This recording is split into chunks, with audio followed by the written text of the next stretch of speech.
વિદ્યાર્થી મિત્રો, આપણે આગળ સૂક્ષ્મજીવો, મિત્ર અને શત્રુના 4 ભાગ જોઈ ગયા છે. આજે આપણે તેનો 5મો ભાગ જોઈએ. તો પહેલો ટોપિક છે પ્રાણીઓમાં રોગકારક સૂક્ષ્મજીવો. અનેક સૂક્ષ્મજીવો માત્ર મનુષ્ય તેમજ વનસ્પતિમાં જ રોગકારક નથી, એટલે કે ફક્ત મનુષ્યમાં અને વનસ્પતિઓમાં જ રોગ નથી ફેલાવતા, પરંતુ તે પ્રાણીઓમાં પણ રોગો ઉત્પન્ન કરે છે. ઉદાહરણ તરીકે એન્થ્રેક્સ મનુષ્ય તેમજ ઢોરમાં થતો ગંભીર રોગ છે. એન્થ્રેક્સ એ બેક્ટેરિયા દ્વારા થતો રોગ છે. ઢોરમાં ફૂટ અને માઉથ ડિસીઝ એટલે કે પગ, ફૂટ એટલે પગ અને માઉથ એટલે મોઢા, ડિસીઝ એટલે રોગો. પગ અને મોઢાના રોગો જે થાય છે પ્રાણીઓમાં, તે વાયરસ મારફતે થાય છે. હવે છે વનસ્પતિમાં રોગકારક સૂક્ષ્મજીવો. અનેક સૂક્ષ્મજીવો ઘઉં, ડાંગર, બટાટા, શેરડી, સંતરા, સફરજન વગેરે વનસ્પતિઓમાં રોગના કારક છે. રોગના કારકો પાકના ઉત્પાદનમાં ઘટાડો કરે છે. એટલે જો એકવાર વનસ્પતિમાં સૂક્ષ્મજીવોને લીધે રોગ થાય તો તેના લીધે પાકનું જે ઉત્પાદન હોય તે ઘટી જાય છે અને પાકને ખૂબ જ નુકસાન થાય છે. આવા કેટલાક રોગો આપણે અહીં દર્શાવ્યા છે. કેટલાક રસાયણોનો ઉપયોગ કરવાથી આ સૂક્ષ્મજીવો પર નિયંત્રણ લાવી શકાય. રસાયણો એટલે કે કીટકનાશક દવાઓ, કેમિકલો વગેરેનો ઉપયોગ કરીને પાક પર થતા વનસ્પતિ રોગોનું નિયંત્રણ કરી શકાય. જીવો દ્વારા વનસ્પતિમાં થનારા કેટલાક રોગો. તો વનસ્પતિજન્ય રોગો જેમ કે સાઇટ્રસ કેનલ. સાઇટ્રસ કેનલ ની માટે જવાબદાર સૂક્ષ્મજીવ છે બેક્ટેરિયા, જેની ફેલાવાની રીત છે હવા. સંતરા, બટેકા, નિંબુ એની ઉપર જુઓ તો તમને બ્લેક કલરના કાળા ડાઘા દેખાય છે, જે સાઇટ્રસ કેનલ નામે ઓળખાય છે. બીજું છે ઘઉંનો રસ્ટ. ઘઉંનો રસ્ટ થવા માટે જવાબદાર છે સૂક્ષ્મજીવ ફૂગ, જે હવા અને બીજ દ્વારા દેખાય છે. તમે ઘઉંના રસ્ટ એટલે ઘઉં ઉપર જુઓ તો તમને ફૂગ જેવી રચના બનેલી જોવા મળે છે. ભીંડાનો પિત્ત, ઓકરા જેના નામ આપણે ઓળખીએ છીએ, જેના માટે જવાબદાર સૂક્ષ્મજીવ વાયરસ છે અને તે ફેલાવાની રીત કીટક છે. તમે ભીંડાને પાંદડાને ધ્યાનથી જુઓ તો અમુક સમય માટે આખો જે છોડ હોય છે તે પીળા કલરનો થઈ જાય છે. જે પીળા કલરનો થાય છે તે જ ભીંડાનો પિત્ત એટલે ઓકરા નામે ઓળખાય છે. વિષાક્તન, ઝેરી અથવા વિષયુક્ત ખોરાક. તો વિદ્યાર્થીઓ, અમુક વાર આપણે વાસી ખોરાક કે કોઈ લગ્નમાં જઈએ ત્યારે વધુ પડતો ખોરાક ખાઈ લઈએ છીએ અને અમુક દિવસો સુધી જે ખોરાક ખરાબ થઈ ગયેલો હોય, ફ્રીજમાં હોય ને બહુ દિવસનો થઈ ગયો તેવો ખોરાક ખાઈએ તો તેનાથી આપણી તબિયત ખરાબ થાય.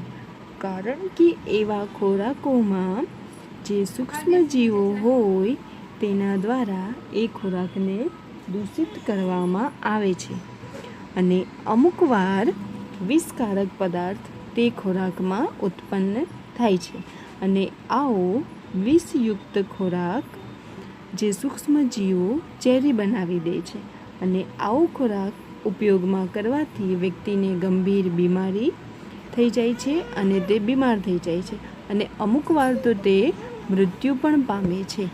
એટલે જ વિદ્યાર્થી મિત્રો, હંમેશા ખોરાકને દૂષિત થતો અટકાવવો જોઈએ અને હંમેશા તાજો ખોરાક ખાવો જોઈએ. એના પછી છે ખોરાકની જાળવણી. તો જેમ આપણે પાઠ નંબર 1માં જોઈ ગયા કે કુદરતી ખાતરને કેવી રીતે બચાવી શકાય, કેવી રીતે તેનો સંગ્રહ કરી શકાય અને પછી તેનો ઉપયોગ કરાય, તેવી રીતે ખોરાકને પણ સૂક્ષ્મજીવોથી બચાવવાની અમુક રીતો છે, જે અહીં આપણે જોવાનું છે. રાસાયણિક પદ્ધતિ.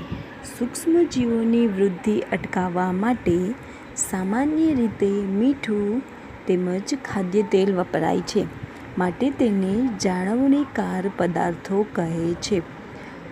અથાણું બનાવવા માટે મીઠું તેમજ એસિડ પ્રિઝર્વેટિવનો ઉપયોગ સૂક્ષ્મજીવોનું આક્રમણ અટકાવવા માટે થાય છે, એટલે કે સૂક્ષ્મજીવોની વૃદ્ધિ રોકવા માટે થાય છે.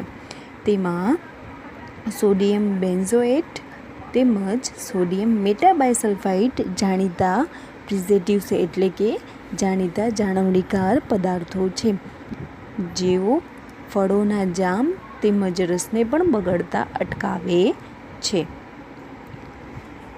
હવે મીઠા દ્વારા જાળવણી. તો મીઠું કેવી રીતે ખોરાકને બચાવવા માટે ઉપયોગી છે અને લાંબા સમય સુધી સંગ્રહ કરવા માટે? તો લાંબા સમય સુધી મીઠાનો ઉપયોગ માંસ તેમજ માછલીને સંગ્રહ કરવા માટે કરી શકાય. માંસ અને માછલી ઉપર સૂક્ષ્મજીવોની એટલે કે બેક્ટેરિયાની વૃદ્ધિ અટકાવવા માટે તેને જે મીઠું હોય તેનાથી ઢાંકી દેવામાં આવે છે અને તેને લાંબા સમય સુધી આપણે ઉપયોગમાં લઈ શકીએ છીએ. તેમજ કેરી હોય, આંબળા હોય કે આંબલી હોય, તેને જો લાંબા સમય સુધી આપણે સાચવી રાખવું હોય તો તેના પર મીઠું નાખીને અથવા તેને મીઠામાં લપેટીને મૂકી રાખીએ તો તે લાંબા સમય સુધી સાચવી શકાય છે.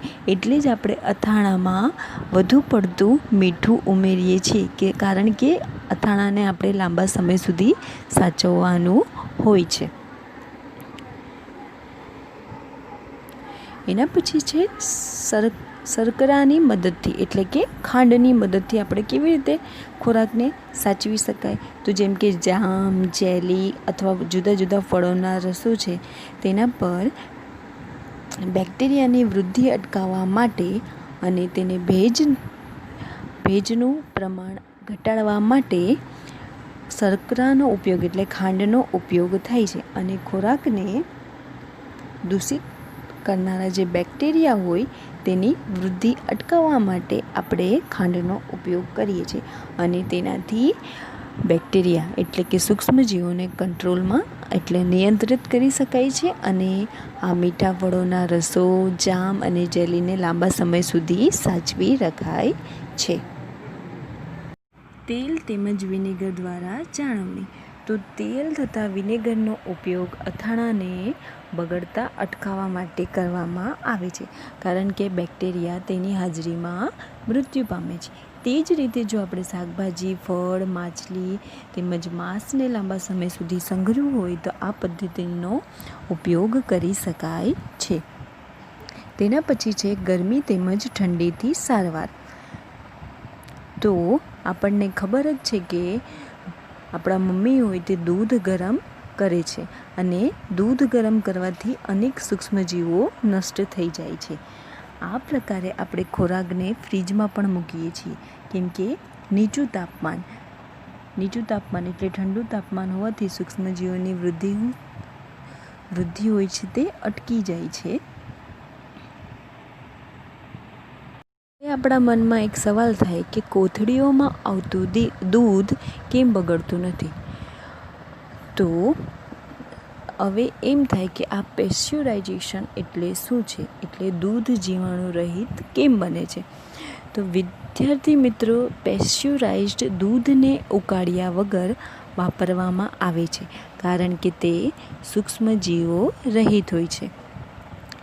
તેના માટે દૂધને 70°C તાપમાને 15 થી 30 સેકન્ડ માટે ગરમ કરવામાં આવે છે અને પછી જ તરત જ તેને ઠંડુ કરીને તેનો સંગ્રહ કરી દેવામાં આવે છે. આવું કરવાથી સૂક્ષ્મજીવોની વૃદ્ધિ અટકી જાય છે અને આ પ્રક્રિયાને પેસ્ચ્યુરાઇઝેશન કહે છે. એટલે કે ઠંડી અને ગરમીથી પણ આપણે ખોરાકને સાચવી શકીએ છીએ. આપણે જોઈએ છીએ કે આપણા ઘરે કોઈ ખોરાક બચે છે તો તેનો સંગ્રહ આપણે ફ્રીજમાં કરીએ છીએ અને ફ્રીજમાં કરવાથી તે લાંબા સમય સુધી ટકી રહે છે અને આપણે તેનો ઉપયોગ કરી શકીએ છીએ, કારણ કે ઠંડી અને ગરમીથી સૂક્ષ્મજીવોની જે વૃદ્ધિ હોય તે આપણે અટકાવી શકીએ છીએ. એના પછી છે સંગ્રહ અને પેકિંગ. આજકાલ સૂકો મેવો તથા શાકભાજીને પણ હવાચુસ્ત બંધ પેકેટમાં વેચવામાં આવે છે, જેનાથી સૂક્ષ્મજીવોથી સુરક્ષા પ્રાપ્ત થાય છે. તમે મોટા મોલમાં જાઓ કે કોઈ બજારમાં જાઓ તો તમે જુઓ ત્યાં તમને કોથળીમાં એટલે હવાચુસ્ત રીતે સૂકો મેવો અને શાકભાજી આપવામાં આવે છે. અને કારણ કે હવાચુસ્ત કરવામાં આવે તો હવાને લીધે આ ખોરાકને આપણે લાંબા સમય સુધી સંગ્રહી શકીએ છીએ. તમે જો વેફર ખાઓ છો, વેફરને તમે જુઓ તો જે વેફરની કોથળી હોય તેમાં વેફર કરતાં વધારે હવા હોય છે, કારણ કે હવાને લીધે જે સૂક્ષ્મજીવો હોય તેની વૃદ્ધિ અટકે અને જે વેફર હોય તે લાંબા સમય સુધી આપણે તેનો ઉપયોગ કરી શકીએ અને તે આપણે ખાઈ શકીએ છીએ. તેથી સંગ્રહ અને પેકિંગ પણ ખૂબ જ જરૂરી છે. નાઇટ્રોજન સ્થાપન માટે બેક્ટેરિયા અને નીલ રહિત લીલ ખૂબ જ જરૂરી છે, જેનાથી વાતાવરણમાં નાઇટ્રોજનનું સ્થાપન બની રહે છે. અહીં તમે સિમ્બી કુળની વનસ્પતિના મૂળ ગંડિકાઓ આકૃતિમાં બતાવેલ છે. આ નીચેનો જે ભાગ છે તે વિદ્યાર્થી મિત્રો મૂળ ગંડિકાઓ છે. આ મૂળ ગંડિકાઓમાં રાઇઝોમિયમ નામના જે બેક્ટેરિયા હોય તે વસવાટ કરે છે અને તેના દ્વારા નાઇટ્રોજનનું જે સ્થાપન હોય તે વધુ પ્રમાણમાં થાય છે.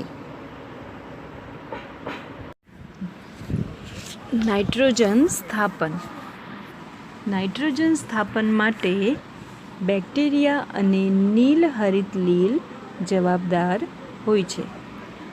અમુકવાર નાઇટ્રોજન સ્થાપન માટે સિમ્બી કુળની વનસ્પતિમાં નાઇટ્રોજન સ્થાપન મદદ કરે છે. સિમ્બી કુળની વનસ્પતિમાં રાઇઝોમિયમ બેક્ટેરિયા તેની જે મૂળ ગંડિકા હોય તેમાં વસવાટ કરે છે અને નાઇટ્રોજનનું સ્થાપન બનાવી રાખે છે.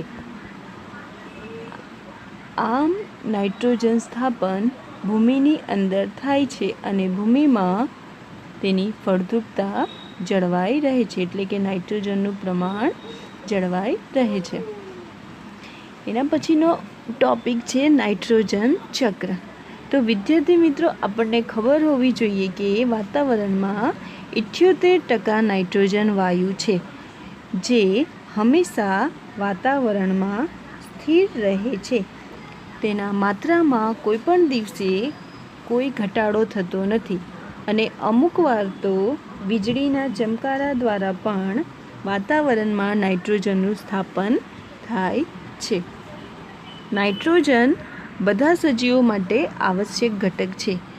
ઓક્સિજનને તો આપણે ડાયરેક્ટ હવામાંથી મેળવી શકીએ, પણ નાઇટ્રોજન એવો વાયુ છે કે જેને આપણે સીધો હવામાંથી મેળવી શકતા નથી.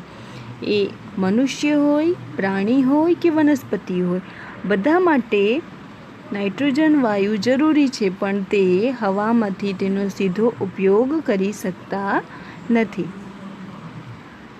જેમ કે પ્રોટીન, ક્લોરોફિલ, ન્યુક્લિક એસિડ તેમજ વિટામિન્સમાં નાઇટ્રોજન હાજર હોય છે.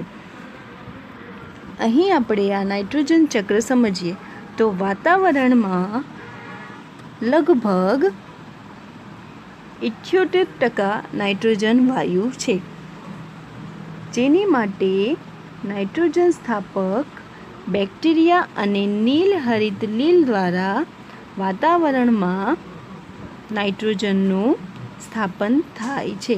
એટલે ભૂમિમાં રહેલા બેક્ટેરિયા તેમજ નીલ હરિત લીલ વાતાવરણમાં રહેલ નાઇટ્રોજનનું સ્થાપન કરે છે અને પછી બેક્ટેરિયા દ્વારા સ્થાપિત આ નાઇટ્રોજનનું ક્ષારોમાં રૂપાંતર થાય છે અને તે ભૂમિમાં નાઇટ્રોજનના સંયોજનો જોવા મળે છે.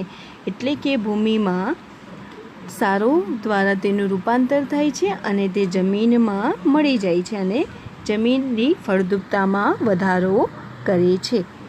હવે ભૂમિમાં એકવાર નાઇટ્રોજનનું સંયોજન જો ભળી જાય તો તેનો ઉપયોગ વનસ્પતિ હવે કરી શકે, કારણ કે ભૂમિમાંથી નાઇટ્રોજન વાયુનું શોષણ વનસ્પતિ કરી શકે છે અને વનસ્પતિઓ દ્વારા નાઇટ્રોજનનો ઉપયોગમાં લેવાય છે. હવે આ વનસ્પતિનો ઉપયોગ પ્રાણીઓ કરે છે.